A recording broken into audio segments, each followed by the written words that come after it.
Hello everyone and welcome. Thank you all for joining us for this webinar, Lessons from the Fires, a Biodiversity and Climate Perspective. My name is Rachel Morgan and I'll be facilitating today.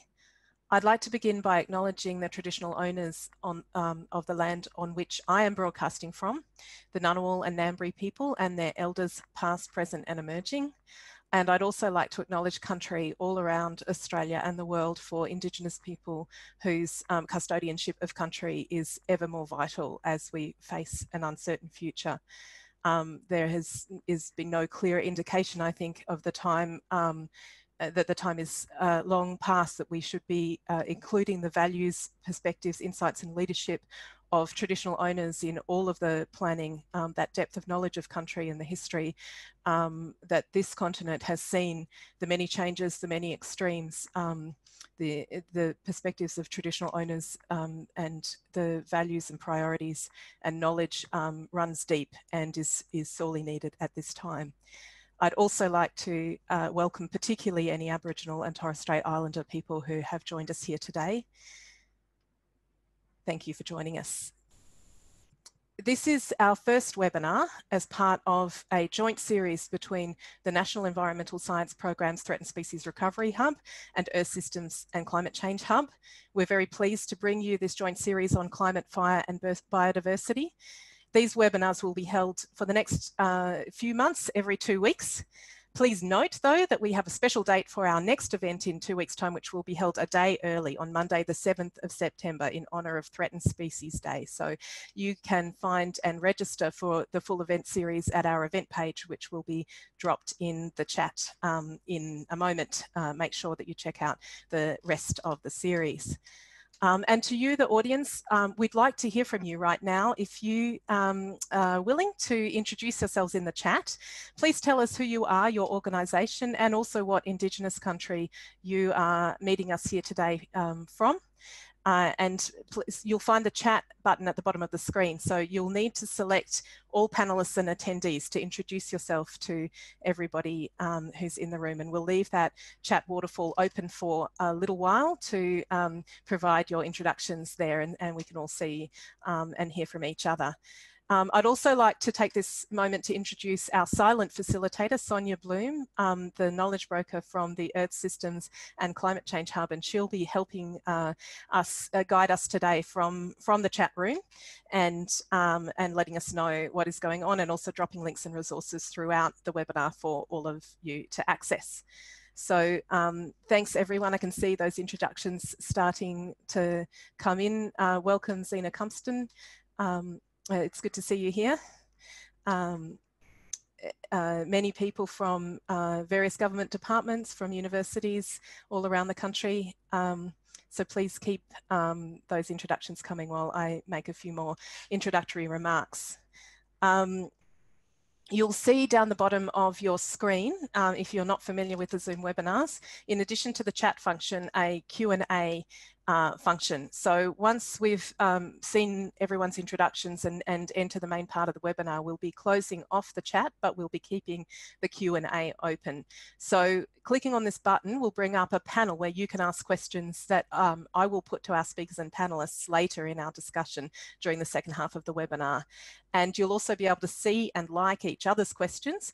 We have a very big audience today, so we're expecting quite a few questions to come in from our large audience. We will try to get to some of the most critical ones, but there will be questions that we will not be able to get to. So please do go ahead and upvote any of those questions that you think you are particularly wanting to hear, that you think are particularly important, and we'll prioritise getting to as many of those as possible. I also want to assure you that we'll be sending around a resources pack afterwards, which will include additional answers to some of the questions that we are not able to cover live today. So please do put your questions forward, and we will attempt to address some of the most critical ones in one way or another. You should also feel free to provide useful information in answer to each other's questions. That doesn't necessarily exclude us coming to the panel with questions, but it helps to flesh out the discussion. So you can post questions and upvote questions at any point throughout the webinar, and we will continue to keep that rolling. So in a moment, we're going to be closing off the chat. Thank you so much, everyone, for introducing yourselves from all around this continent, from Aboriginal and Torres Strait Islander land, but also from all around the world. I see some people from countries in all around the world, so it's great to see you all here. And we'll now turn to introducing our speakers for the day. So our two speakers will give us an overview of some of the key developments that we have seen, the lessons we can learn from the fires that we witnessed over the summer, and also some of the science that can tell us what might happen as we go forward. So to begin that, I would like to introduce David Caroli. David is the leader of the Earth Systems and Climate Change Hub and is an internationally recognised expert on climate change and climate variability. He's contributed to the many assessment reports of the Intergovernmental Panel on Climate Change since 2001, including the one that is currently underway, and he regularly advises the Australian Government on climate change science. And David is here to give us an overview of what climate science can tell us in the wake of the fires and going forward. Over to you, David.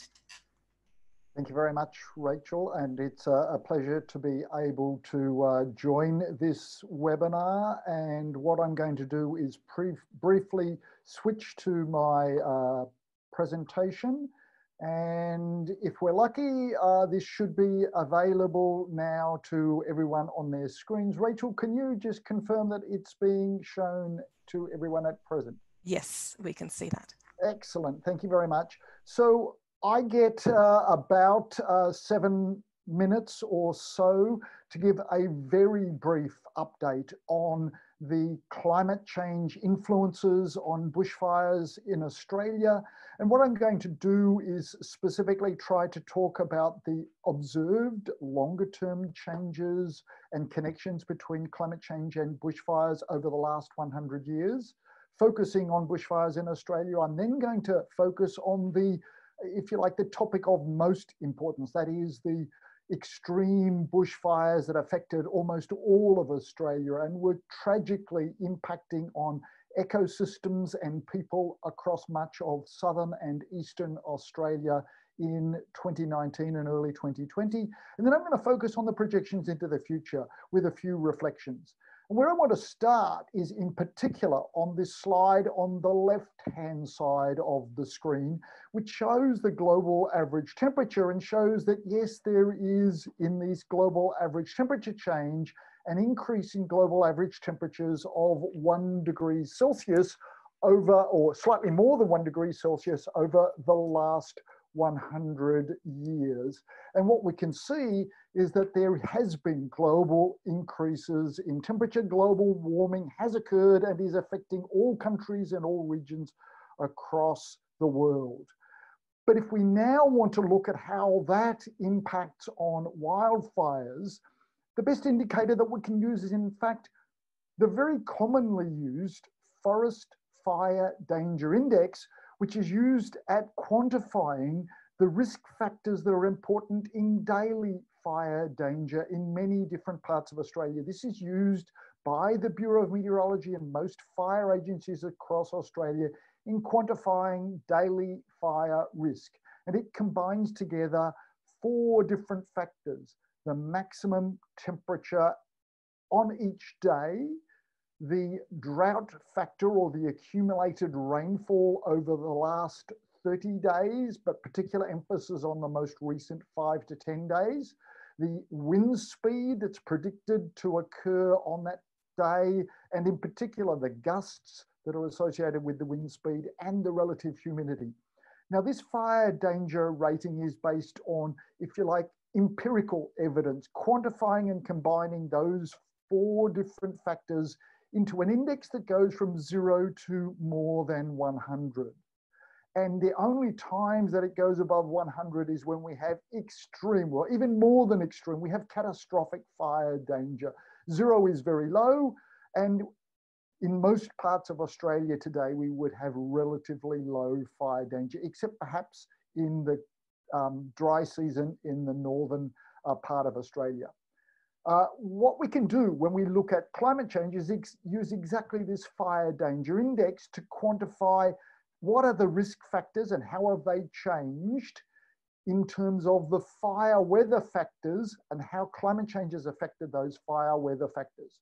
So now what I'm going to do is shift to looking at how this fire danger index has changed over the last 100 years. And perhaps it's important to understand is this fire danger index does not take into account changes in the ignition sources, whether they be lightning or other sources of ignition of fire, and it doesn't take into account fuel load.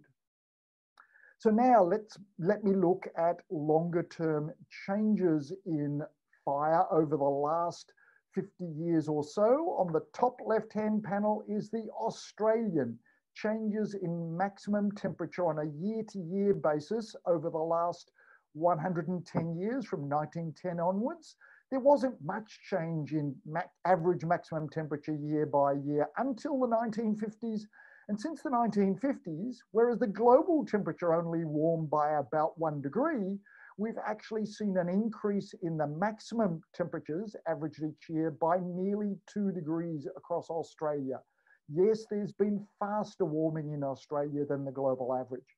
And in fact, in 2019, we had a new record maximum temperature across Australia over the whole country, over the whole year. We also need to look at the changes in rainfall. And what I'm going to look at and focus on is the climate change impacts on winter or cool season rainfall. And the red colours show where there was a record low rainfall. The orange colours show very much below average rainfall. And we can see that across the southwest of Western Australia, across Victoria and much of the eastern part of Australia, particularly the southeast and southern Queensland, we can see record low rainfall for the most recent 20-year period up until 2017, but not including 2018 and 2019. So this was the preceding period. It's the long-term changes, and the red colors and this orange color shows where this was low rainfall compared with all the other 20-year periods. When we combine those together, what we can see is that in the summer season, there's been a marked increase in the number of dangerous fire danger days in the southeast of Australia, but the biggest changes are actually in the springtime. And we've seen a marked increasing trend in the increase in fire danger in the springtime, with earlier occurrence of extreme and dangerous fire danger days in spring that we would normally have only had in summer. Well, of course, I'm running out of time, so now let me focus on the black summer period, spring and summer of 2019 and early 2020. I'm going to focus on December of 2019 in terms of the temperatures. And again, this uses a slightly different color scale, but this reddish color is the record highest temperature for the month of December across all 110 years from 1910 right up to 2019. And we can see that almost all of Australia set new record high December temperatures in 2019. And if we look at rainfall, we see that if you like, from July through to December, that 6-month period also had very low rainfall over almost all of Australia, and the darker red colours here are record low 6-monthly rainfall in southern Queensland, southern part of New South Wales, and parts of the southwest of Western Australia and South Australia. We had record low rainfall in the July to December period. Combine those two together and we end up with record high forest fire danger index. In other words, that the weather conditions were absolutely primed and led to unprecedented fire danger and fire weather conditions throughout the spring and summer of in this black summer period in 2019 and early 2020. So the unprecedented nature of the bushfires that were experienced is not surprising at all. So what about the future? Well, in the future, unfortunately, we can anticipate ongoing warming of the climate system. We don't expect the unprecedented dry conditions in 2019 to occur in every year. A large part of those very dry conditions in 2019 throughout many parts of Australia were due to just natural climate variability. The climate change contributions to the dry conditions is expected only primarily in the cool season in the period from April through to October. But when we look at the climate change contributions to increases in fire danger into the future, the top row here is for global climate models. The bottom two rows here are increases in fire danger and the number of days with extreme or severe fire danger conditions. And what we see is that all of these different metrics and all the different climate models show on average a marked increase in the number of fire danger days for 50 years in the future, for the period around centered on the 2070s. So we're expecting, unfortunately, ongoing increases in fire danger conditions or dangerous fire weather conditions, not every year, but in years in which the natural variability leads to dry conditions, we can expect ongoing increasing fire danger, and the fire danger period will extend earlier into the spring and continue through the summer in years in which the natural variability leads to drought or dry conditions. We're expecting these changes to be largest, as we've seen already, in southern and eastern Australia, southwest of Western Australia, in South Australia, Victoria, New South Wales and southern Queensland. In the summer and spring season, we're expecting increases in fire danger in northern Australia in the dry season to occur as well. So let me finish by summarizing. This graphic tries to pull together, if you like, one graphic summary of what we've seen and what we expect to see in the future. We've seen an increase in fire danger, particularly in the spring, so extending the dangerous fire danger conditions in southern and eastern Australia into the spring as well as the summer. We expect extreme fire danger is going to continue as we get more extreme heat waves and fire danger days. The dry conditions are partly due to natural variability, but also due to the precursors of dry conditions in winter as well and spring.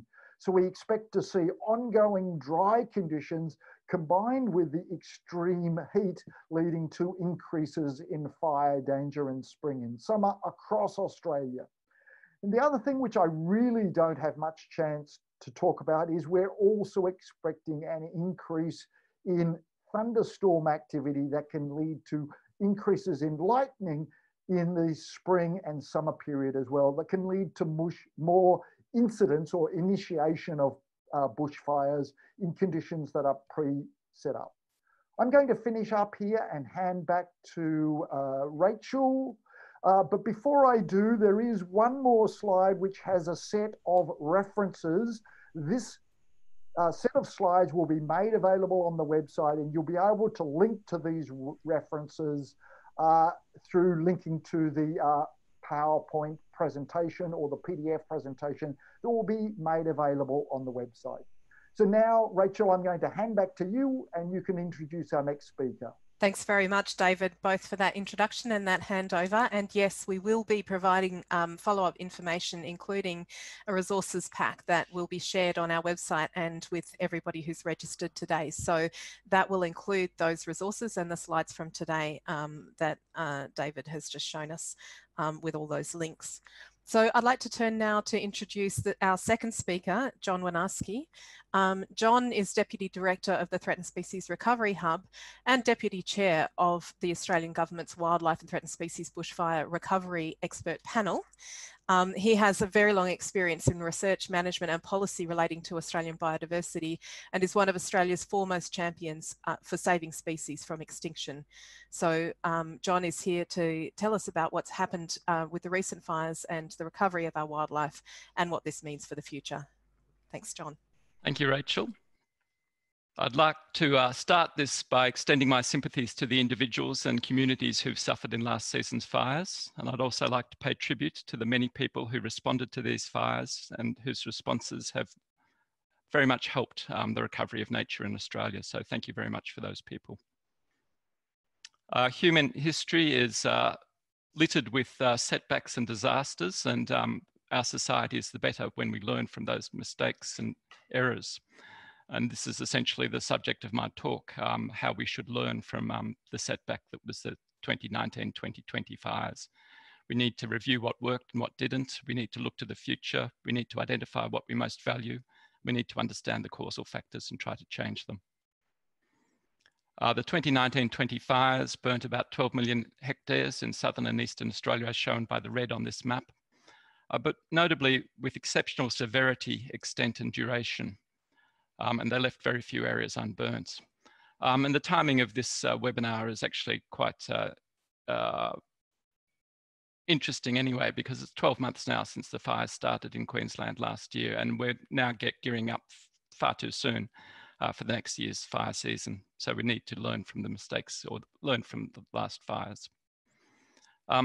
Important to note that driven by the same circumstances, the extreme fire events are becoming more commonplace in many other parts of the world as well. So we're facing a global challenge. The Australian landscape has long adapted to fire, and fire is very much part of the ecology of plants and animals in Australia, but these fires were way beyond normal. These fires and their impacts were way beyond anything I've experienced in my lifetime, and their impacts on biodiversity is greater than any other single event in our lifetime.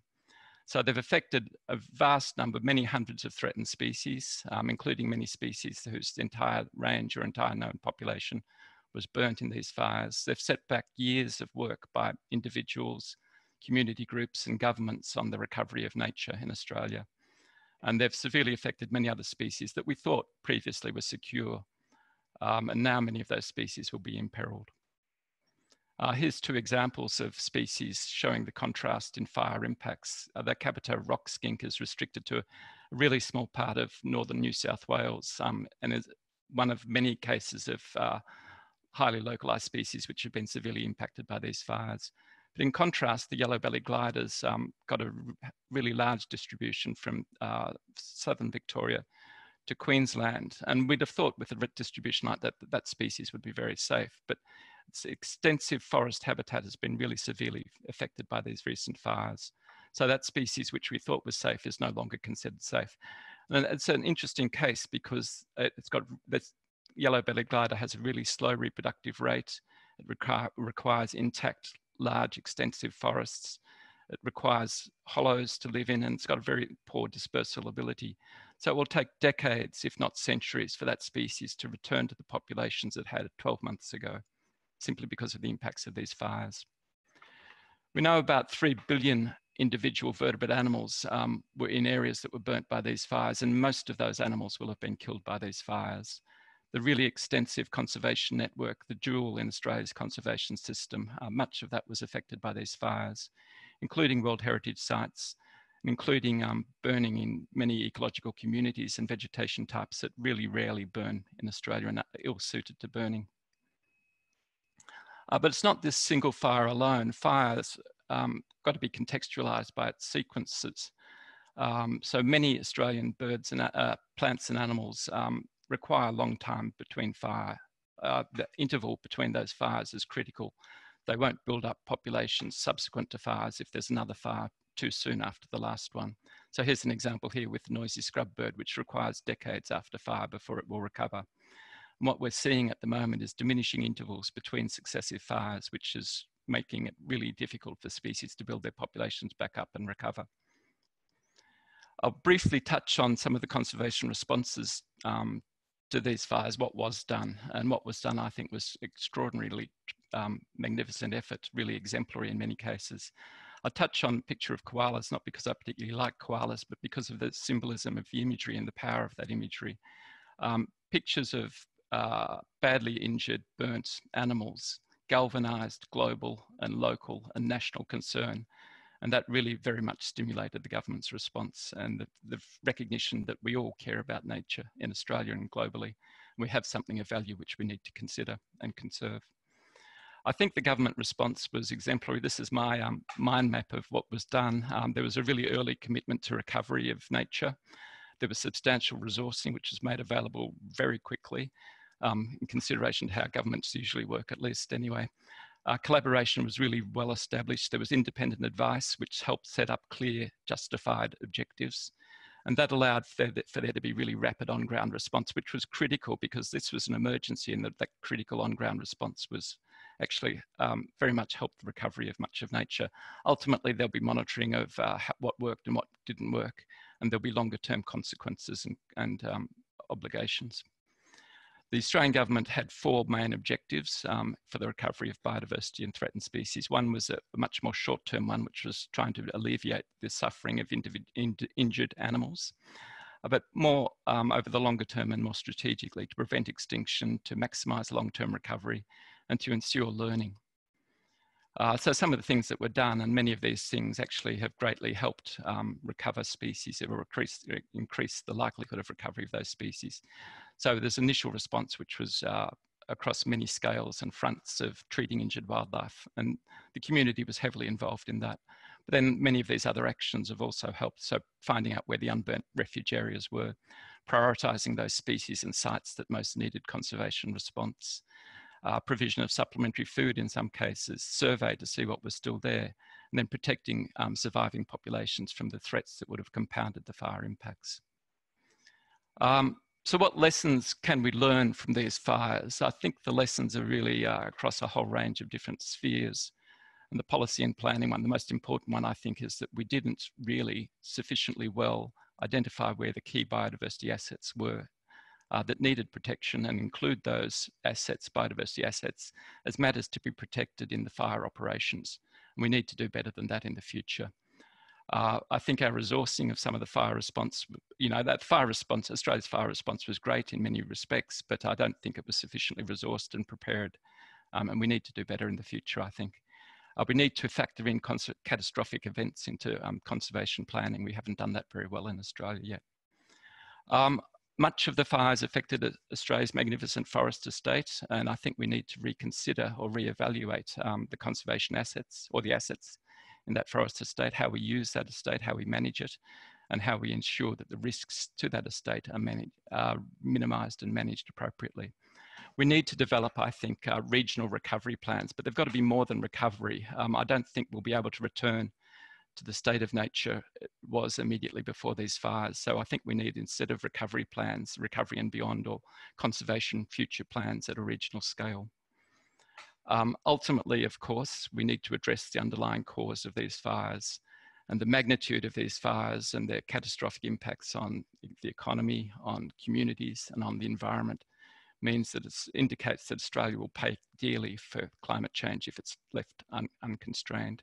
So we do need to do our part to reduce global emissions. We were relatively well directed in our conservation response to these fires, but in some cases, key knowledge gaps were shortcomings in that response. And there's a whole range of different research activities and monitoring that we need to do better. And I think particularly, how can we manage fire more effectively without compromising nature? And making sure that we do know what has worked and what hasn't worked with recovery this time around. We do need to ensure that fire is one of many threats affecting Australian biodiversity, and we need to manage all of those threats such to build resilience into our systems. We need best practice manuals. They weren't available for many parts of the recovery response this time around. So we need to make sure that they're ready and prepared to go next time. We need to spread the risk of conservation values better than we have in the past as well. Governance is critical. I think we muddled through to some extent this time around and developed really good systems, but we do need to be more proactive to ensure who's responsible for what, and to be better prepared for the huge amount of community interest in what can I do to help. And we should be able to direct that better than we did this time. As you probably heard, the New South Wales Royal Commission today, I think, announced that clearing of land, of vegetation, was one of the critical components of the bushfire response into the future. But we've got to make sure that we don't see the bush as our enemy. We can't survive in this country if we live like that. So we do need to ensure that we consider social values much better in our response into the future. We must be better at nurturing our land. We must learn how better to live with and use fire than we have in the past. And we have many, obviously, experts who have known these lessons for thousands of generations. And we do need to understand better living in this country, what it means and how we can use fire. The bushfire response has been extraordinary from a whole range of community groups and globally. And it shows that we do care about nature and other people care about nature as well. And we should capitalise on that caring and recognise it. These bushfires were a dreadful event, but they're also an opportunity. They show us the future, a dystopia, which we really do need to try to prevent. So it is provided us a frightening glimpse of a very bad future, and if we don't heed those lessons. So I think we do need to imagine our future, our country's future, and what legacies we'll leave for our future generations. And that's an opportunity that we have at the moment. Thank you. Thanks very much, John, and thank you for sharing those insights from the research and coalface of the work, if you like, but also those reflections on the impact of the fires on human society and on the wider life in this continent. Thanks everyone also for posting up your questions. Please keep them coming while we start to introduce our panelists, and please upvote those critical questions that you would like to see answered live if possible. Before we get to those Q&A, I'm going to briefly now introduce each of our panelists in turn and ask them to reflect on what we've just heard. So first up, I'd like to introduce Oliver Costello. Oliver is a proud Bundjalung man from northern New South Wales with extensive experience in Indigenous cultural fire practice, in Aboriginal joint management, in Indigenous natural cultural resource management, and in Indigenous governance. He's passionate about caring for country, about Indigenous leadership, empowerment and partnerships, and about recognition of cultural knowledge and practice through community-led mentorship on country. So Oliver, can you please introduce a little bit about your work in Indigenous cultural fire in particular, and the importance of recognising and bringing to the fore Indigenous perspectives, voices and leaders in how we relate to events such as what we just saw over the summer, and fire more generally, and also going forward. Thanks, Rachel, and thanks, Ness, for inviting me along. I'd just like to firstly start by acknowledging country and paying my respects to elders past, present and future, and particularly all the cultural fire knowledge holders, both past and present, that have informed me in the management of this land for millennia. So, you know, and thanks to John and David for the introductory talks. And as we can see, you know, like climate change is driving, you know, more extreme conditions, and the impacts of those fires are devastating. And from a cultural point of view, it's really hard to see those impacts on country, knowing what I know and knowing how old people looked after these landscapes. And I know that climate change is driving a lot of these extreme fires, but it's very clear to me that there's a lack of appropriate fire regimes in all of these areas, and that we need that to change. And that's really where I started getting involved in this, learning about cultural fire management, and eventually working through the Fire Sticks community of practice to build recognition and awareness around the need to revitalise these practices. This last bushfire season is a clear example of the importance of looking after country. You know, when we talk about fire management from a cultural point of view, it's about caring for country. It's about looking after the important, significant species and places, being able to actively burn in country that likes fire, and protecting country that doesn't like fire. And if you don't do that, this is what happens. You know, fire teaches us law for country. And if you don't follow that law, you end up with the scenario that we're in now. And for years to come, we're going to be dealing with, you know, these impacts. And it's really important that we understand the lessons from now and we take them into the future. And I think drive the change that country deserves and we deserve if we want to live in a respectful way with country. Thank you, Oliver. Sorry. just lost my unmute button for a minute there. Yeah, we'll come back to Oliver in the discussion and hear more about those perspectives. Now I'd like to turn to you, Sally. So for those of you who don't recognise Sally, Sally Box is the Australian Government's Threatened Species Commissioner. And since January, she has been at the forefront of this work helping lead the government's response to managing the environmental impacts from the Black Summer bushfires as chair of the Wildlife and Threatened Species Bushfire Recovery Expert Panel. So Sally, could you please share a brief overview of the work that's been undertaken in response to the fires through the panel and the government's response, and give us a brief reflection on some of the things we've just heard? Thanks very much, Rachel. Yes, my job's looked quite different since January this year when the Minister asked me to convene the Wildlife and Threatened Species Bushfire Recovery Expert Panel. I think we've met close to 20 times since January, so it's been sort of quite a hefty schedule. But really the expert panel's very much been focused on assessing the impacts of the fires on wildlife. So looking at how many threatened species were in the path of the fire, looking at different groups of animals and plants, and understanding which of those animals and plants are most in need of urgent management intervention, you know, based on their threatened status, based on the extent to which they're in the path of the fires, and also their traits that make them more or less vulnerable to fire, and also advising the government on the urgent management actions that are needed for, you know, both the individual species and ecological communities, but more generally for the landscape to recover.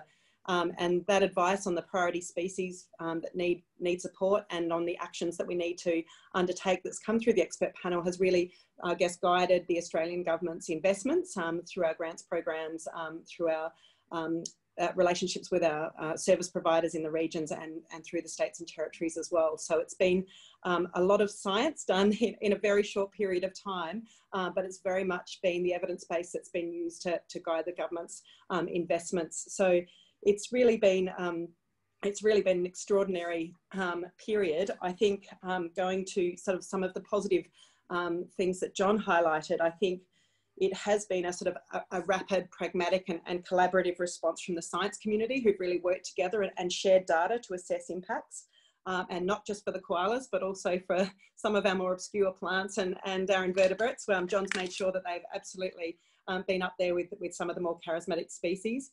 And I also think that the response has been characterised, I think, by significant collaboration and cooperation and goodwill in the environment sector between governments, between government and the private sector, between government and the scientific community. So I think that's really, really been quite extraordinary. And I think the challenge, you know, we're only at the beginning of this recovery road, and I think the challenge is to maintain that collaboration and cooperation on this long road to recovery. But like John said, I think you know, there's the recovery that will be ongoing, and it's hard to believe we're 12 months on from when the fires first started. But we are really looking at a decadal recovery effort here. So we really are only at the beginning. So there's the recovery effort, but there's also, I guess, looking to the future and improving preparedness for next time. And I think we have learned a lot of lessons. I think we need to, like John said, capture what we've done this time in terms of how we went about assessing impacts and how we went about identifying the actions for response, and effectively writing that down so that we've got our manual for next time. And I think improving the information base so that we've got an improved information base to draw on for next time, so that our response can be, I guess, rapid and more accurate. And then, of course, that's all about sort of improving the recovery response for next time. But as John said, there are a range of ways in which we can improve preparedness, and identifying those critical biodiversity assets and where they are in the landscape, and how we incorporate those into our emergency planning and response systems in the way we do our critical infrastructure, our built infrastructure, I think will be really important. And it's something that the Commonwealth and state and territory governments are talking about at the moment. We saw some good success stories out of the fires with the Wallamai pine and the eastern bristlebird. How do we get more of those success stories next time? Be better prepared to protect the things that are really important to all of us. Thanks. Great, thank you so much, Sally. I'd now like to turn to Andrew Dowdy. So Andrew is a senior research scientist at the Australian Bureau of Meteorology. Andrew leads the Earth Systems and Climate Change Hub Extreme Weather Projections Research Project. So Andrew, could you come in now and tell us briefly about the work that you've been doing, and give us your thoughts on how it might help inform our future preparedness in the light of what we've just heard from our speakers? Yeah, Thanks, Rachel. My team has produced a lot of the bushfire information and provides this to many different groups, including for biodiversity applications. So we have data throughout Australia for every day back to 1950, and shows how dangerous the weather conditions were for bushfires. And we used this recently as an example for the Gondwana rainforest regions, which tragically experienced extreme fire impacts last summer. And those rainforests would normally be flammable, but our data showed that last summer's conditions were unprecedented in our records. And the management agencies for these rainforest regions said the data has been very valuable for their applications, as well as a powerful communication tool. This includes showing the increased climate change trend in fire danger over recent decades, and that's contributed to the unprecedented conditions from last summer. So in addition to the historical records, we've also got long-range seasonal prediction systems now available, and these actually show a good news story for this coming spring with lower than normal fire danger in most parts of Australia. So it's good to get a bit of good news occasionally, so for the next few months at least. For fire predictions further into the future, we've got fire danger out to the end of this century, which is the maps that David showed earlier in the webinar. And these can be useful in many applications too, including for biodiversity. So for example, I'm currently using these projections in a project with the Threatened Species Nest Hub. This is to help estimate the cost of recovering threatened species from catastrophic fires in future decades. So yeah, from those examples, these are some opportunities that are around at the moment for using bushfire climate data for biodiversity applications. And yeah, feel free to email me if you want more information. Thanks very much. Thanks, Andrew. That's great. So next up, we have Luke Purcell. Luke is manager of the National Resource Sharing Centre of the Australasian Fire and Emergency Services Authorities Council. He's worked on national emergency management projects, including the international deployment of our firefighters to the US and Canada in 2018, a highly topical issue right now as well.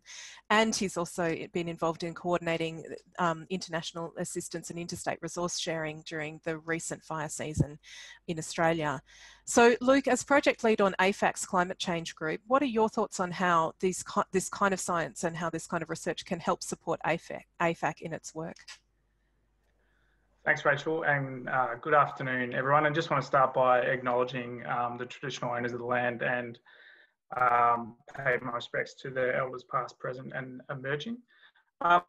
So just, it's a bit, I realise it's a bit on a different perspective to this discussion, but AFAC is, we're a member-based organisation, and AFAC Council is comprised of all the chiefs and commissioners from fire, emergency and land management agencies across Australia and New Zealand. So for this discussion, just want to sort of highlight that we have established a climate change group, which consists of members across those agencies. And we started on this journey a few years ago around needing to develop a national position on where the sector saw itself on climate change. And to do that, we undertook an approach to develop a discussion paper, which I've shared with Sonia, and hopefully you'll have a chance to see it. But it sort of goes into identifying the risks and impacts that climate change is causing and creating to the emergency management sector.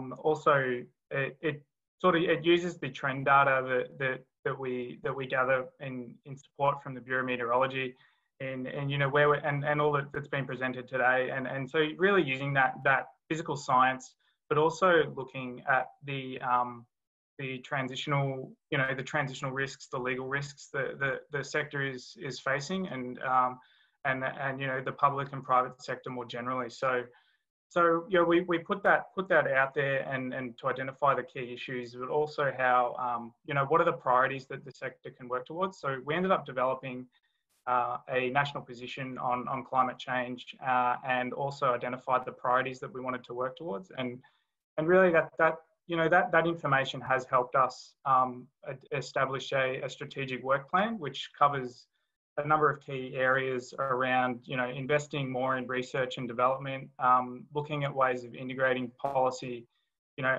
climate adaptation mitigation approaches into policy and governance, looking at impacts, on workforce and resourcing. And, the Black Summer season, I got to see firsthand what the impacts are from this increase in climate risk. And really the risk is global, and it is, it's impacting on our North American partners in US and Canada, as well as here in Australia, and the seasons are joining up. And, we're at a point now where we are considering, a potential, potential assistance to the US. So and we're getting very, very close to our season. So it is something that is very at the front of our minds. Our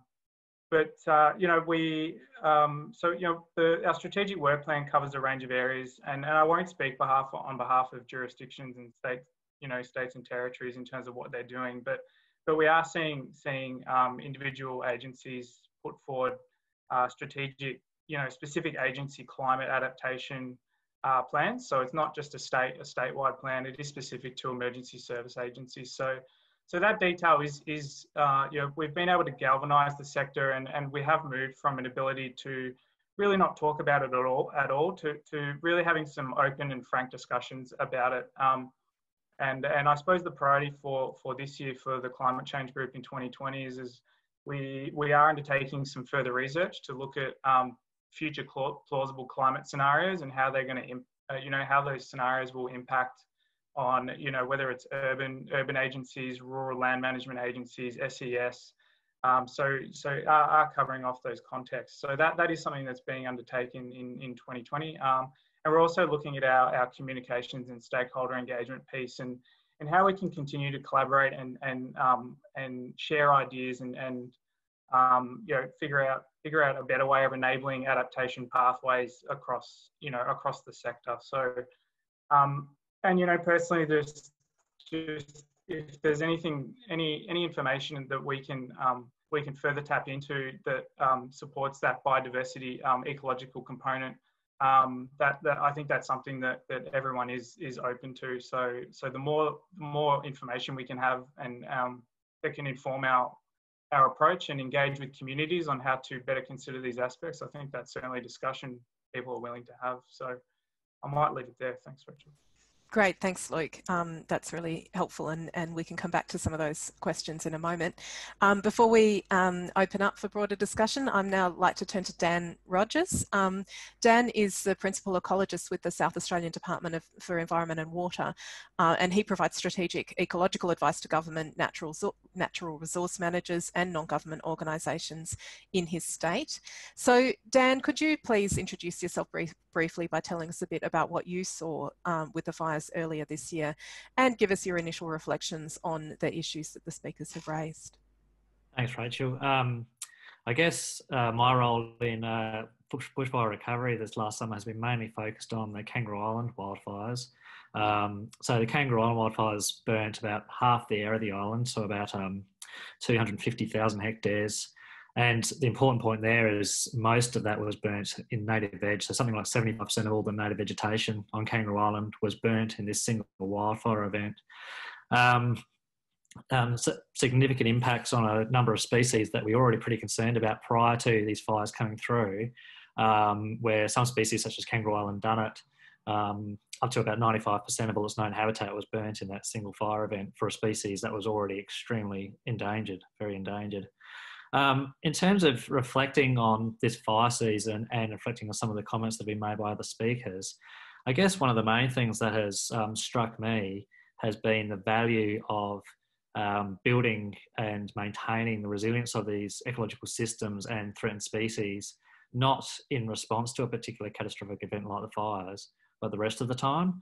The value that long-term recovery programs and long-term recovery plans being implemented for threatened species such as Kangaroo Island glossy black cockatoo, for example, has been immeasurable following these fires. So I often say that for some of those species, I would hate to be thinking of the conversation that we'd be having now about some of those species that are still extant if there hadn't been that long-term community and government investment in the recovery of those species over long periods of time leading up to those fires. So that's one of the main lessons that I draw from this. The other one that I sort of want to reflect on more than anything as well is something John referred to. And as an ecologist, it's interesting that it's coming from me, in that the social and community resilience part of this equation has been really, really powerful for me. And I think about this from the perspective of the Kangaroo Island community. So a small community of 5,000 people, mostly farmers, mostly a farming community. Many people lost everything they own, essentially, and which is a devastating event for that community, and they're still dealing with that now, personally and as a community. But in the face of that catastrophe to their community, there are a lot of people still out fighting fires and rescuing wildlife and doing whatever they can to protect and recover the unique wildlife and unique native systems that occur on Kangaroo Island. And it was an incredible thing to see. People, friends of mine who were out figuring out where the Kangaroo Island dunnets were hanging on one day and evacuating their house the next day. It was an incredible thing to see. The other comment that I'd like to make about that is the reflecting on both Sally's and John's comments around how quickly everyone mobilised to respond to these events, intellectually and operationally, and thinking quite deeply about that as well. And as others have said, I'm extremely grateful for the speed at which people are able to mobilise significant resources to the protection and recovery of these threatened species. But reflecting deeply on it, I don't think that would have necessarily have happened again, if the same way at least, if we hadn't had that sort of long-term maintenance and development of relationships amongst different organisations and different individuals. And I think specifically about Sally's office, the Threatened Species Commissioner's office, and the Threatened Species Recovery Hub, and the long-term relationships that we both built and maintained over a long period of time, doing different things together that, we would never have anticipated would have come to become valuable in response to something like these events. But they certainly became absolutely critical in terms of our ability to collaborate and work together in real time, in a really rapid hurry, in such a way that, again, I would hate to think about how we would have been able to respond if we hadn't had those sort of more longer term relationships and had been doing all that sort of collaborative work over a long period of time. So I guess the lesson out of all that is the effort put to things like maintaining and building relationships amongst organisations and individuals, the effort put to long-term recovery for threatened species when not that many people care about them or not that people are thinking about them, is probably the greatest effort we can put to these things when it comes to these catastrophic events coming through. Great. Thanks, Dan. And finally, I'd like to open up to our final panellist, Vanessa Westcott. Vanessa has a background in fire ecology, and she now oversees ecological monitoring and research programs for Bush Heritage's New South Wales Reserve. Reserves. Vanessa, could you please tell us a bit about what the Bush Heritage experience has been like in response to the summer's fires? Because it's not, of course, just the public conservation parks that were hit heavily by this, but also give us some thoughts on what you have been hearing so far in this discussion. Thanks, Rachel. I just want to acknowledge the Wiradjuri people. I'm calling in today from Orange in New South Wales. I want to acknowledge the traditional owners of this area.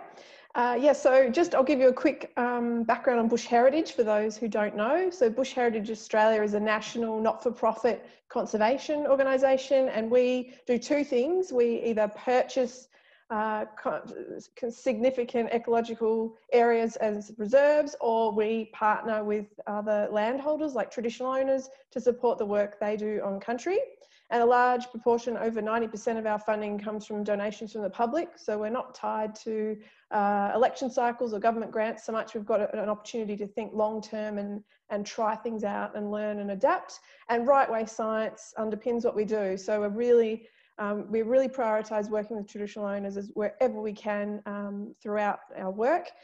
So in terms of what happened for us, so we have 6 properties that we own and manage in New South Wales, and 3 of those were impacted by the fires over this last summer. Nari and Yantabula stations up in the back of Burke had a lightning strike there. We also had Burren Reserve, which is east of Canberra. That's on South Coast Aboriginal people land. So that's Ngunnawal, Narragaow, Walbunga, Ngambri and Wallagaloo people. That's their country, and it was 100% impacted by the fire. It's only a small reserve, but you know, devastating there. And then at Scottsdale Reserve, south of Canberra, on Ngunnawal country, we also had 73% of the property burnt this summer. And so for us, what that meant is, first of all, for those impacted properties, making sure that they're safe through our staff and assessing the damage, understanding the severity of the impacts, addressing immediate animal welfare issues like feed stations, things like that, and also starting to think about how we can assist the recovery of these special reserves. But it also drew our attention to the value and importance of the 3 remaining reserves that weren't impacted, because the fires came within kilometres of each of them, in fact. And so they're quite small on the south coast, but they are now really important refugia, and we need to be doing whatever we can to keep them unburnt and keep them, alleviate the threats. And I think, listening to what David and John said is upsetting, it's scary, it's depressing, and it can be paralysing. It's just overwhelming. And I think Bush Heritage is doing a really good job to try to get past that and think about things at 3 scales. So at the property scale, we're trying different things. We're getting creative. We're thinking about potential quite intensive interventions before these events and during and after. And we really want to focus at that property scale on working with our traditional owners and being prepared and proactive, but also at the regional scale, those landscape scale, managing threats, giving the bush every chance to withstand these changes that are coming, and using our properties in the landscape to bring people together across tenures and build on that. And then at the national scale, because we've got 37 properties and we're managing 11.3 million hectares of land across Australia, we have a responsibility to share our findings, to share what we're learning, things that don't work and do work, and be part of conversations like this today. So we're working at all those levels and trying to be positive for the future. Great, thanks so much, Vanessa. And I think that's a really good starting point for our open Q&A discussion. I might take that as a touchstone for the first question, I guess mainly to the ecologists and biodiversity managers and responders in the room. Just thinking about what land management practices we can use to reduce bushfire risk and also conserve biodiversity. So what are some of the things that can be done to improve land management to reduce that risk that is also good for biodiversity? Do we have someone who wants to start us there? Oliver? Yeah. Yeah, I'm happy to jump in. Obviously, I think cultural fire management is really critical. So, what we've seen is areas where we've, at pretty small scales, because we really suffer from a lack of resources, where we've been able to implement cultural fire burns, you can see really good outcomes when fire comes in. And so, but you also see positive outcomes in the longer term as well. So it's not just I'm not talking about hazard reduction burning. I'm talking about applying the right fire for that country that actually enhances the biodiversity and the abundance of species, but also reduces, when you burn, you reduce fuel. And it gives you that opportunity to be able to manage the landscape through a long-term strategy, to have mosaics and patchy areas that you burn in different country types, so you can break the landscape up, so you don't have these huge fire runs that we're seeing. And that's largely been driven by inappropriate fire regimes, a lack of fire, or introducing the wrong fire into lots of these areas. And you can see that over time, without the exacerbating impacts of the extreme fire conditions, you see that happening. The fire's getting bigger, you get more homogenisation of species. So there's these things that are driving it. There's other things you can do as well, which is really about trying to manage the landscape in a way that reduces the impacts of fire extent and running. So, trail management, asset protection around, biodiversity, because that's one of the issues that I noticed in the stream, that, like when the fires are happening, there's a focus on life and property, and that should be the case as well. But a lot of biodiversity and cultural heritage isn't in the planning framework, so people don't know it's there, so they're not doing mitigation work in the preparation of the bushfire season and when they're responding. So getting that data in the risk management plans, in the fire strategies up front is really critical, and that's land management, so getting that planning right. Great, thanks Oliver. And John? Yeah, I'll very much defer to Oliver for his recognition of cultural appropriate burning, but I'd add also that it's got to be really spatially explicit and strategic, so that we know that areas, a whole lot of Australian biodiversity is really dependent upon longer unburnt patches. So we must make sure that we can sort of do the burning in a manner which maintains or increases the extent of long unburnt patches rather than simply willy-nilly burning the country. We also must, I guess, make sure that some of the most flammable of our habitats, such as many of the forest environments, are managed in a way which is not inimical to biodiversity protection as well, and doesn't sort of further increase the chances of fire happening in those environments. So it's a combination of certainly Indigenous knowledge is critical, but we've also got to be really spatially explicit about how we do it. Great, thanks John. I think Dan. Yeah, I mean, I'll just reinforce some of the points that Oliver and John were making. Thinking about it from Kangaroo Island's perspective, the issue we've got now is 95% of the country in the west is all one fire age. It's homogenous in terms of its habitat, which is just, it's very destructive now, but even in 5 or 10 years time, we're still going to have a single fire age, large patch of vegetation, and that's going to continue to place that country at risk of more large-scale wildfires. So, you know, we talk about this a lot, breaking up the country and doing it in a strategic and clever way, which allows for habitat, the habitat requirements of all of the biota that we're concerned about in those landscapes, the stuff that requires the really old stuff and the stuff that requires some of the more recently burnt stuff. It's not an easy task to think about that stuff. But the other thing I'd like to say is, and it backs off of something Oliver said, is trying to restore the skills in people and how to manage fire. I mean, I'm coming from government and I'm not a fire manager, so I'm speaking a little bit out of turn, but it's an extremely both risk averse activity, but it also doesn't allow for the spread of skills of how to manage fire on country. I'm not just talking about government employees. I'm not even just talking about traditional owners. I'm talking about land managers as well. Just people going to manage country that they manage. Farmers on Kangaroo Island used to know how to burn. They had real skills in setting fire to things, and for different reasons. And some of that's been lost. And I think we need to think really creatively, particularly because fire risk is increasing to climate change. We need to think really differently about how we collectively manage fire on country in ways that allows for broader participation in that process, particularly when people actually live on the country. Yes. Can I just make one point? When I talk about fire management, I don't just mean burning, and that's a really important point you're picking up, John, is that yeah, there is that spatial kind of element to the planning, and we use like country types, so looking at different ecosystems and species needs to understand what time of year or what time of season or over what, you know, multiple years that you would like to introduce fire. And that's how you get long unburnt country. The long unburnt country, you know, for our old people was around for a long time because they were burning around. That was one of the first lessons I ever learned, was burning around rainforest in small isolated pockets, you know, in some parts of the country. That rainforest just wouldn't persist if it wasn't for our old people. And there's a lot of habitats that are highly dependent on skillfully managed fire. And as Daniel's saying, like, you know, there's a lot of great firefighters and land managers out there, but there's a huge barrier to being able to practice appropriate fire regimes for increasing risk. And this last bushfire season is seeing a wholly more suppressive policy and risk management, which is going to lead to less burning when we really need more. And so that's the irony that we're working in. We're actually, our response to impacts is the wrong response, and we need to make that change. Otherwise, we're just going to be having this conversation and seeing more and more species and important places lost.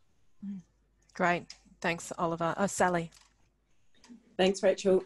I guess it's definitely been recognised in government, the need to sort of build skills and capacity for fire management, and the knowledge that Indigenous Australians can bring and share. And so one of the, I guess, important components of the next phase of the government's bushfire response is supporting Indigenous land and fire management workshops, which can bring together different groups to share that knowledge and build capacity, and potentially, you know, share that knowledge too with non-Indigenous Australians, and build up, I guess, our skills base in managing fire for the environment going forward. Great, thanks, Sally. And I think we'll come back later in the discussion a little more on what some of the things we can do to, or you know, some of the key opportunities for making a difference to empower and reinvigorate cultural fire practice and the involvement and leadership of Indigenous people. But for now, I'd like to bring back in some of our climate science perspectives, and you know, this is about integrating our understanding of climate change and climate variability with the on-ground species recovery and conservation work. So what are some of the ties that are either currently being made or could be made between the climate change space and on-ground species recovery work? Are there tangible things that the two areas of research could productively work on together? Andrew? Yeah, well, I mean, one example at the moment, the species that have some extinction threat, there's a cost to managing them, and fire protection, and there's a cost that you can quantify around that, around the damaging fires and the frequency of those catastrophic fires that may occur. And we know there's relationship between the fire weather conditions and how often these fires can occur. So we can provide some measure of this cost, and that can be useful for the threatened species planning, which is not my area. So that's where we're making these links between different hubs, and multidisciplinary science can be really beneficial, I think. Great. David? Yeah, look, I was just going to add a little bit to what Andrew said in the context of not just fire, but the background changes in temperature and rainfall are leading to substantial changes in the geographical preferred zones for different threatened species, different ecological zones for specific plants, animals, birds, insects. They're changing. And what we're seeing is, with the ongoing warming, there's been a, if you like, upward and poleward shift, not just in Australia, but all around the world, in the sorts of ecological zones for many ecosystems, and that is impacting threatened species. That sort of mapping is being done in the Threatened Species Recovery Hub by ecological scientists, mapping the preferred zones for a range of different specific species, taking into account not just climate change data now, but climate change projections at fine spatial scales, and mapping those into the future to plan for where would the preferred zones likely be in 20 to 50 years in the future. Great. John? Yeah, very much so, David. Thank you for that. There are a few other components that we can use as well. I mean, it's a really fundamental and formidable challenge that we're facing in the future, how we protect species that are most clearly going to be affected by climate change and its consequent baggage of fire and the like. There are things we can do. We can be more adventurous in our conservation translocations, move species from areas where they're currently occurring and they're quite happy at the moment, but where they won't be happy in 10, 20 years hence, to areas where they'll be more likely to survive. There's protection of places that will provide climate change refugia, such as some critical rainforest habitats, mountaintops and the like. And there's also a need, I think, that we need to reduce the other pressures affecting these species. Climate change is one of a package of factors affecting many species. So if we can reduce the other threats through consistent, well-applied management of those threats, then we can make them a little bit more resilient to the climate change impacts that will otherwise affect them. Great. Thanks, John. So, Luke, I might turn to you now. So one of the issues that's just been raised by a couple of our panellists a little bit earlier is about the question of whether to prioritise human life and property, and or to look at, you know, opportunities to prioritise wildlife in a bushfire emergency. So obviously there are really potentially severe trade-offs there that are not going to be easy to navigate, but But if we were to start to shift the view that and kind of emphasise biodiversity conservation and consider it as an important value alongside other aspects of emergency bushfire management, what would be involved in that, and you know, how would we go about doing that? Yeah, thanks, Rachel. Just an easy issue to solve, but I think you know, in the disaster resilience or risk reduction space, and obviously the links to climate risk are part of that. And I think that, you know, since the fires, there has been that increased opportunity to have that discussion around you know, protection of biodiversity and implications for cultural burning. And I've certainly seen that within our, you know, our membership, that's starting to be spoken about more openly.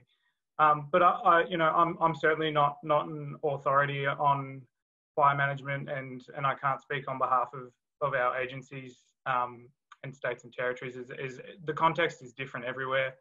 But I certainly think there's opportunity to, you know, I suppose to connect more with through forums like this and share these insights, because I do think that it's not being talked about nearly enough, and connecting the, you know, the anchoring of the ecological perspective into disaster resilience and community resilience, and you know, the natural you know, nature conservation is a critical anchor point on which everything else is stemmed off. So rather than an Anthropocene perspective, it's a ecological anchoring. So I certainly think that we do need to work towards changing hearts and minds a bit, and shifting the focus a bit. But yeah, I would certainly, I mean, certainly I would encourage that discussion more within with our networks, and see where it leads. Yeah. Great, thanks, Luke. John. Yeah, it's a really complex social question about what we as a society and communities value as important, and particularly when you have to make those value judgments really urgently in an emergency situation. It's complex. So partly it's a matter of making sure that that the respondents know where the places of biodiversity significance are, and that should be done through prior planning rather than before in the operation. But it's not only where they are, it's also what operational mechanisms are possible or will affect those values as well. So in many cases, the use of fire retardants is actually inimical, is bad for biodiversity in many places as well. So you should be able to use alternative methods in such places, and not having longer term consequences that the act of putting the fire out has actually got more impact than the fires burning themselves. But it's got to be done. You know, we've got to recognise that Australian values are not only about woolsheds and fences, but also about rainforests and critically endangered species and critical habitats as well. If we can't do that, then our society is not very well balanced. Thanks, John. And I think that's a really useful starting point for our next set of questions, which is really about how we value or don't value the bush. And the point you raised in your talk earlier about the sort of fear that has been generated around the bushland and forest systems, the sense that clearing is the answer. And the point that I think you briefly raised to say that in fact that's not always the answer. So I think there's two parts to this question. One is the social question, and I guess I would like to put that to our Threatened Species Commissioner, if that's all right, Sally, about how we can reframe our social understanding of Australia's bushland and forests, so that that sense of bushland as a place of danger is not the way that these discussions are fully framed. Thanks. That is a really big question, Rachel. I mean, I think and maybe I move in different circles. So I do think there is a bit of that sense of bushland as being a place of danger, and that, you know, I haven't been, you know, experienced being on the front of one of those fires, and I can imagine only sort of the terror and how that does really sort of change your perspective and view of the bush. So I do think that that's I do think that's a very real issue for people, and we need to have that conversation and have that conversation about how you know, harking back to some of the things that Ollie said. Bush well managed and with fire in the landscape as it should be. It shouldn't be a scary thing, and try and talk about, I've heard Ollie say before, we want to reach a point where actually if someone sees a fire in the hills in the middle of winter, they don't feel fear from that, because they see that as part of the landscape. So I do think there's that, I think that education about fire and its role in the landscape that we need to sort of talk to the community about. But I also think that we've also seen, a huge value that people have placed on the bush out of these fires as well. I do think we saw community concern for those images of koalas just really peak following the fires. We saw huge donations flowing to organisations to support environmental recovery. So I don't think it's, I think there are both views in the community, and it's trying to capture the care that people, I think, showed and have and take that forward. So I don't think it's all negative. I do think there was a lot of positive coming out of these fires in terms of how people value the bush. And while the sort of initial response was focused on koalas, I actually think what's happened out of some of the work that different governments have done and the panel's done is actually raise the profile of some of the other more lesser known species that have been impacted by the fires. And it's been an opportunity to improve awareness about the range of species. And the giant stamp with the Davies tree frog behind me, I guess, is indicative of that, where Australia Post have got a wildlife recovery campaign showcasing, I think, the different species affected by the fires. And I don't know that Kangaroo Island Dan would have expected to see the dunner on a stamp, but here we have it. So I do think there's a lot of positive value that's come out of the fires in terms of how Australians value the bush too. Can I just add to that, Rachel? Please do. Yeah. I mean, I was just saying that this very day was that a year ago, if you asked 1,000 people on the street what a Kangaroo Island dunnet was, one might be able to tell you if you're lucky. And now they're on a stamp. So, yeah, just I absolutely get the tension that perceived or real between life and property protection and fire management in this country. And in some cases it is real, it's genuine. There's places with high density numbers of people living in fire-prone areas, and that's a thing. That's a real thing. But one of the things that came out of these fires is that it mobilised and activated and made really visible how much people in this country care for their wildlife, care for nature. And it's not always visible. So it might take a catastrophe, but it became really pronounced. And now people do know about Kangaroo Island dunnets and all these other quite not lesser known species in this country that they didn't before. Great, thanks. Oliver.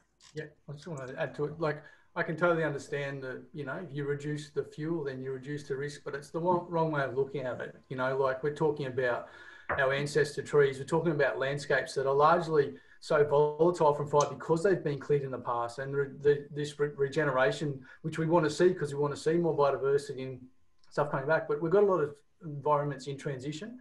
And so it's just, to me, it's like we need to be thinking to the future. We need fire management plans that think hundreds of years into the future so we can see our ancestor trees come back, and how do we manage fire for that instead of sort of this short term kind of, we'll cut all the trees down. And, vegetation management's important. And people need to be thinking about where they build houses and where we have assets. And it's not just a simple kind of approach. And I think, people will need to understand their place and their responsibilities to country. And if you do that, we can manage these risks without chopping down, all the trees. I grew up in a landscape where 99% of the big scrub forest was cut down, and that's for me, that's a really sad thing. And I'd hate to see an immediate response to cutting down really important values, trees and habitats that will possibly not even reduce the risk. A lot of the fine fuels are what drive the fires.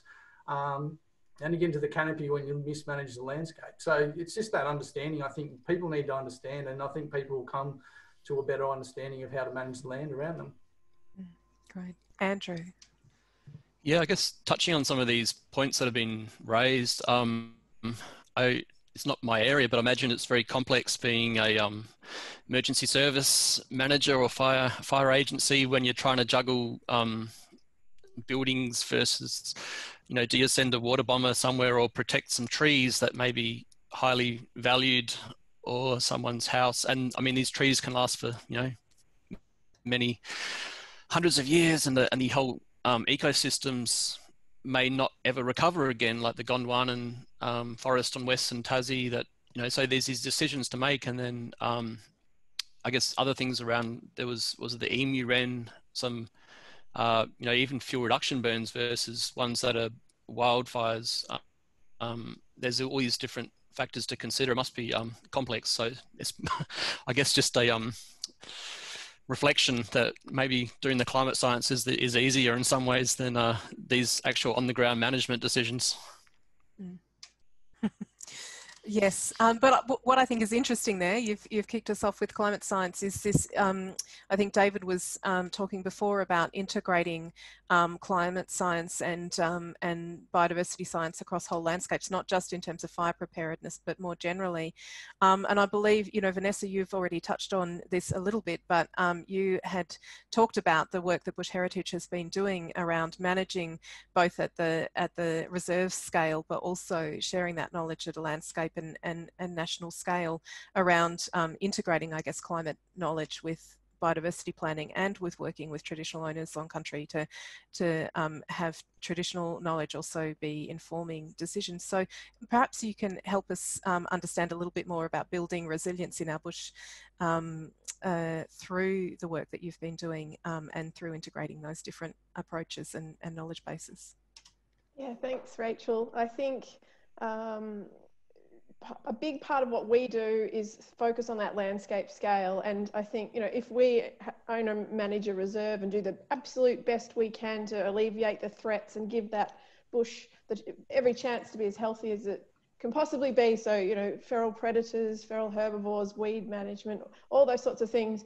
If we do all that on our property and the neighbours and the surrounding areas aren't on board, we're not going to have the impact that we want and we need. And so I really am proud of what Bush Heritage does to bring everybody together to where there's those mutual beneficial topics, we can come together and share lessons learned and those sorts of things, so that thinking at the landscape scale is very, very important. And I think with fire, for us, we use an adaptive management approach, and we think about fire as a way to ensure the health of our targets or the values on the property. And we want to draw on traditional knowledge to understand what does the bush look like when it's healthy in terms of a fire regime, what are we aiming for, but also then think about fire as a threat and what is it that we don't want to occur on our properties. And I think one thing we need to do, and we do, but we could do better, is to make sure we understand the values of our properties. And I think they will change as fire impacts them. We need to keep reevaluating and understanding what we have and where the special parts are, and have a really ongoing relationship and conversation with the Rural Fire Service so they know what we've done and where the special bits are, so that in that moment they may be able to help us. Obviously they do have life and property to consider, but maybe they will help us to avoid those special bits and protect them. So keeping those conversations with the fire managers on the ground open, I think, is really, really important. And then at the national scale, I think, you know, Bush Heritage has a role to consider, be really clever about where we purchase future properties, and work and look at those climate predictions and work with the climate scientists to understand where we should be focusing, where are the refugia, and how can we be, you know, really effective in where we work in the future. I think is another way we can really be helpful. So, great. David. Yeah, look, Vanessa, I've had lots of engagement with people when I'm giving talks in regional Victoria and regional New South Wales. And one of the things that they've noticed as they get involved in revegetation, some of them now had commented to me that maybe 20 years ago, when Bush Heritage was first setting up, that the emphasis had been on revegetation using seed stocks drawn from within 50 kilometres of the location. And for many of the people who were actively involved in the reforesting or revegetation were finding that it was failing, because the seed stock really needs to now be drawn from 50 or 100 kilometers further south in a cooler, further north in a hotter environment, so that it will now grow in that environment. In other words, choosing seed stocks which are already adapted to the changing climate as we see the climate zones moving southward, and what it means. And so I know that that's already changed within bush heritage, but it's an ongoing factor that we need to plan for climate change, so that the, if you like, the network of ecosystems, the network of vegetation types is planned for the future climate, not what it was 20 years ago. Absolutely.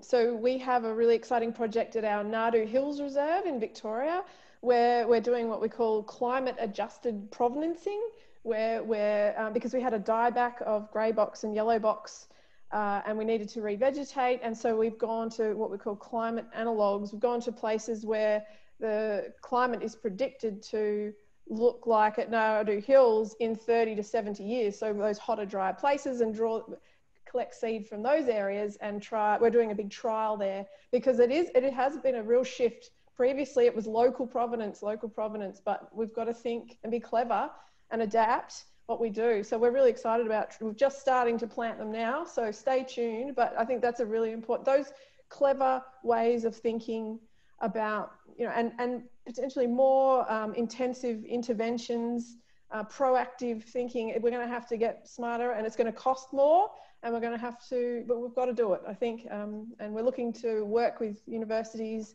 and traditional owners, everybody, to try these different things on our properties. And we like the idea that our properties can be places where we can try these things and monitor them for the long term, and commit to really giving these things a go into the future. So, yeah. Great. Thanks, everyone. So we're almost at time. Well, we're actually at time. I'm just going to push us a little bit beyond to say thanks so much, everyone, for coming. I'm going to put one last question to Oliver in just a moment. While I'm doing that, I want to remind everyone here that we have many more opportunities to flesh out some of these links between climate science and biodiversity and threatened species research in our the rest of our webinar series. So please join us for that. The link will be dropped in the chat in just a moment.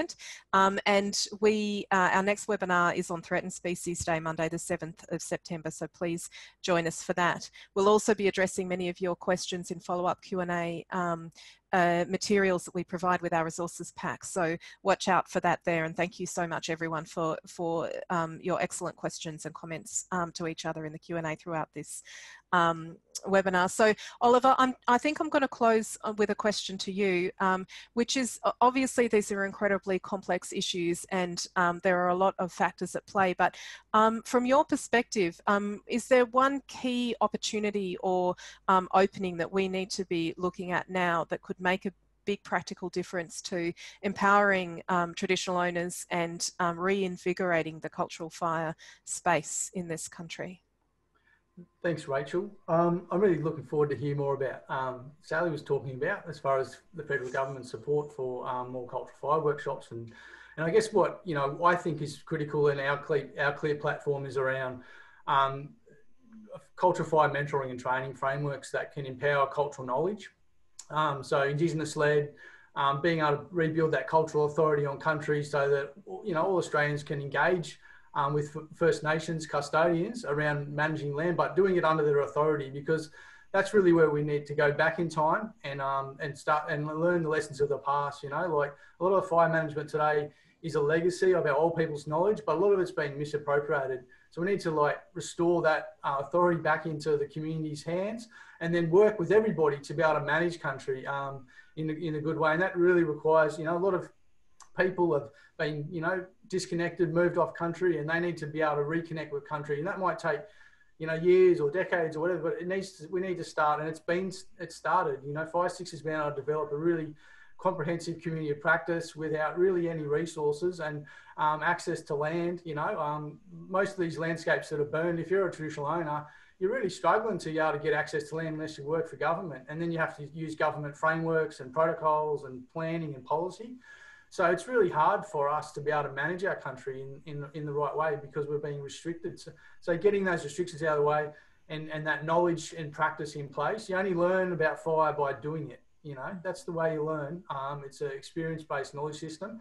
So we need to support more people on country to burn and learn from these lessons, and, you know, and get out and in front of it, you know, deal with the changing climate, deal with these inappropriate fire regimes, and adapt as our old people did for thousands of years, and we will into the future.